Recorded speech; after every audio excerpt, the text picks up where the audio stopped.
नामालूम अफराद की रात गए जमायमा के लंदन फ्लैट में घुसने की कोशिश। पीटीआई चेयरमैन इमरान खान की साबिक अहलिया जमायमा के लंदन फ्लैट में चंद रोज पहले नामालूम अफराद ने आधी रात को घुसने की कोशिश की। तफसीलात के मुताबिक सोशल मीडिया पर सीसीटीवी से हासिल तस्वीर शेयर करते हुए जमायमा ने अपील की है कि अगर कोई इन दोनों नौजवानों को जानता है तो उन्हें आगाह करे। निजी टीवी से खुसूसी बातचीत में जमायमा ने बताया कि स्कॉटलैंड यार्ड ने केस दर्ज कर लिया है। वाक़े के चंद रोज बाद दो अफराद ने दोबारा उनके घर में दिन दिहाड़े घुसने की कोशिश की। वाज़े रहे कि रात में जमायमा के फ्लैट में घुसने की कोशिश करने वालों ने मास्क पहन रखे थे। जमायमा का कहना है कि वो नहीं जानती कि आया दोनों वाक़यात में मुलव्विस अफराद मुश्तरिक हैं या ये अलहदा वाक़यात हैं।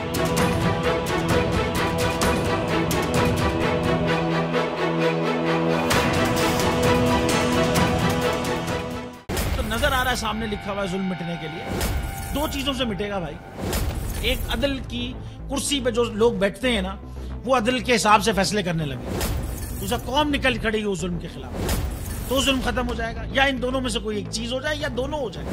अगर 420 का मुकदमा था, उस वक्त अदलिया में जो लोग बैठे हुए केस देख रहे थे वो पूछते ना यार चीट हुआ कौन है। जब उनको दिखता कोई चीट नहीं हुआ, केस खत्म कर देते। तो जालिम जुल्म कर ही नहीं पाता। 9 जजेस ने नोट बिफोर किया मेरे केस को यार, 1.5 साल चला। शख्सी जमानत का केस, सेम केस इस्लामाबाद में कर दिया। एक ही इल्जाम पे 2 केस हो नहीं सकते भाई। मतलब 60 दिन का वक्त होता है। 102 दिन के बाद मैं जीत गया, केस बरी हो गया। 102 दिन के बाद अपील फाइल की, एक्सेप्ट कर ली। नहीं करते ना एक्सेप्ट, खत्म हो जाता ना जुल्म यार। भरी अदालत में मुझे बरी कर दिया, फिर पता नहीं क्या हुआ 2.5 घंटे बाद का नोट बिफोर।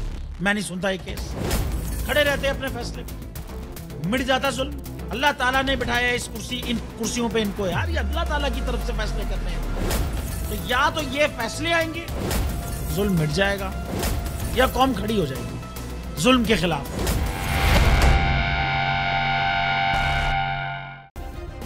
सब्सक्राइब करें और बेल दबाएं ताकि कोई खबर रह न जाए।